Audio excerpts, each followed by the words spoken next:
Updike, born in 1932, was a prolific American author, poet, and literary critic. He is best known for his Rabbit series of novels and novellas. Other well-known works include Olinga Stories and The Witches of Eastwick. His works reflect a deep understanding of the American middle-class life and would often revolve around the mundaneness of everyday life. Updike bagged several prestigious awards, including the Pulitzer Prize for Fiction, which he won twice. He was one of only 3 writers who won the Pulitzer more than once. The short story Should Wizard Hit Mommy revolves around a father who would tell his daughter the same story every day with slight variations to get her to go to sleep. One day, he changes his usual plot. His daughter disapproves of the new ending and insists that he change it. The story raises a few unusual questions and highlights the clash between parental authority and children's desires. It also brings to the fore the complex nature of human relationships. Here is a summary of the story Should Wizard Hit Mommy by John Updike.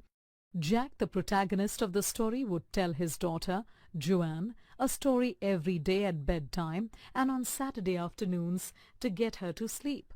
These stories used to be created instantly in his head and would always follow a similar plot.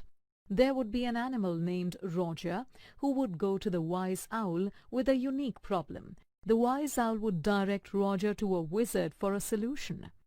The wizard would solve the problem and would ask Roger for more money than he had. He would also tell Roger where to find the extra money. Roger would find it, pay the wizard, and run off to play with his friends. Afterwards, Roger would go home and have dinner with his parents. Jack would describe this dinner, and the story would be over. Of late, Jack had begun to find these storytelling sessions tiring, especially on Saturdays. Joanne or Joe never fell asleep anymore. One Saturday, Jack started to tell Joe the story of Roger Skunk, who smelt so bad that the other animals made fun of him and refused to play with him. Jack drew on his own childhood memories to detail how the others made fun of Roger Skunk.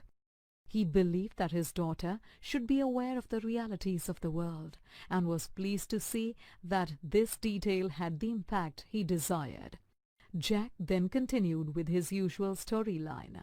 Roger Skunk went to the owl and the wizard. The wizard changed Roger's smell to that of roses, and Roger played happily with all the other animals. Joe interrupted the narration several times. Once she asked if magic was real. Jack assured her that it was real in stories, noting mentally that Joe was in a new phase, one of questioning what was real. Intermittently, Jack could hear his pregnant wife Claire shifting furniture downstairs and felt that he should hurry downstairs to help her. He was not happy with her doing heavy work even though she was pregnant. As he reached the end of the story, Jack noticed that Joe's attention had started to wander. He didn't like it when women did not listen attentively to him and decided to change the ending of the story.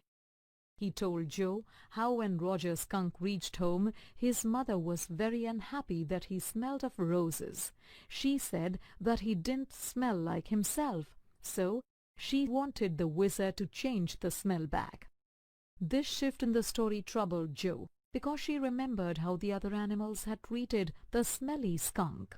Despite Joe's objections, Jack related how the mother skunk hit the wizard on his head and got him to change the skunk's smell back. Joe was displeased and wanted the wizard to hit the mother skunk on the head and refused to change the smell. However, Jack ignored her and ended the story as usual. The skunk family had dinner together, and at night Roger Skunk's mother hugged him, telling him that he smelled just like a skunk should and that she loved him. The other animals eventually accepted Roger Skunk just as he was. Unhappy with the new ending, Joe called the mother skunk stupid. Jack emphatically defended the mother skunk, almost as if he was defending his own mother. Jo then asked Jack to tell her the same story the next day, but with the ending she wanted. She insisted on this till Jack left the room.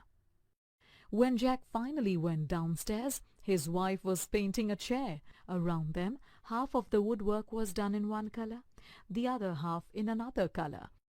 As he stood there, Jack felt caught as if in a cage. He realized that his wife was in the cage with him too, but he just wanted to stay away from her. The main characters of Should Wizard Hit Mommy are Jack and his daughter Joanne. Click each label to learn more about the characters. Jack is quite devoted to his daughter, Jo. He has been telling her stories to get her to sleep ever since she was 2 years old. Jack is not particularly imaginative because he has been telling his daughter the same story over and over, with only the animal changing from story to story.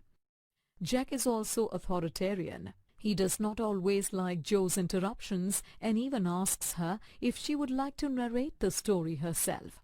Towards the end, when she does not stay in bed, he threatens to spank her. Jack is most probably deeply attached to his mother. This is evident from the way he defends the mother skunk and insists that she was right.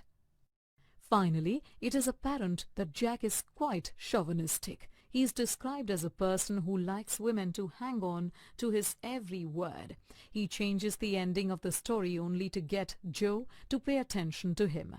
His annoyance with his wife for moving the furniture can also be seen as a result of his chauvinistic attitude.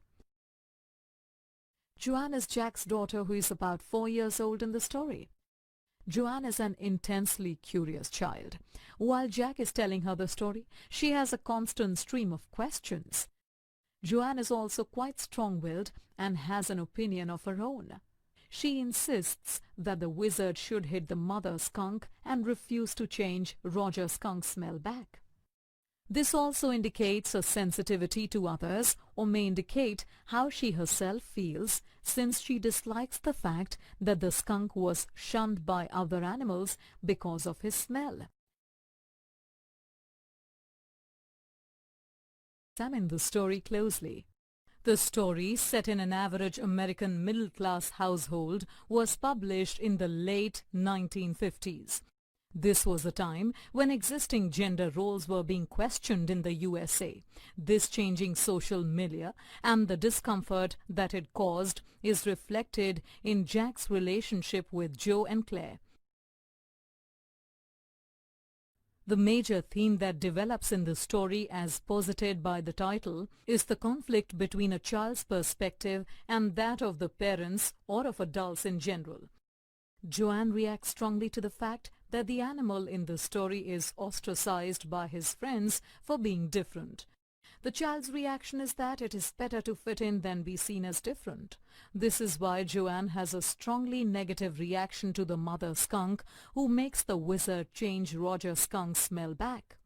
In Jo's opinion, parents should help to make the child's life more pleasant rather than make it difficult. This is why she wants an ending where the wizard hits the mother skunk back and refuses to remove the rosy smell. In contrast to this is Jack's parental perspective. It is the parent's role to help the child come to terms with his or her personality and to preserve the child's individuality. Also, given their age and experience, they know what is right for their child. The question raised in the story is meant to make the readers consider both perspectives with regard to the fact that both are equally valid points of view. The story also highlights the complex nature of human relationships, especially those within a family. Jack, as a parent, wants his daughter to agree with his perspective on things, forgetting that she's a 4-year-old, not an adult. He has a chauvinistic mindset, which makes it difficult for him to accept his wife's independent behavior and makes their relationship an unloving one. He feels trapped in his relationship with his wife, though he feels love towards his children. Though not a dominant theme, the story also throws light on the boredom caused by the routine nature of everyday life. Like Jack's stories, his life also seems to have a largely fixed plot line. With a third child on the way, he feels trapped by his responsibilities. This is also perhaps why he feels caught in an ugly middle position. The narrative uses the story within a story structure. This double narrative fulfills multiple functions. Roger Skunk's story functions as a moral lesson for the listener of the story, Jo. She is expected to learn the importance of accepting one's flaws as they are. The story of Jack narrating Roger Skunk's story functions as a lesson for us, the readers. Among other things, it makes us think about the differences in perspective between an adult and a child.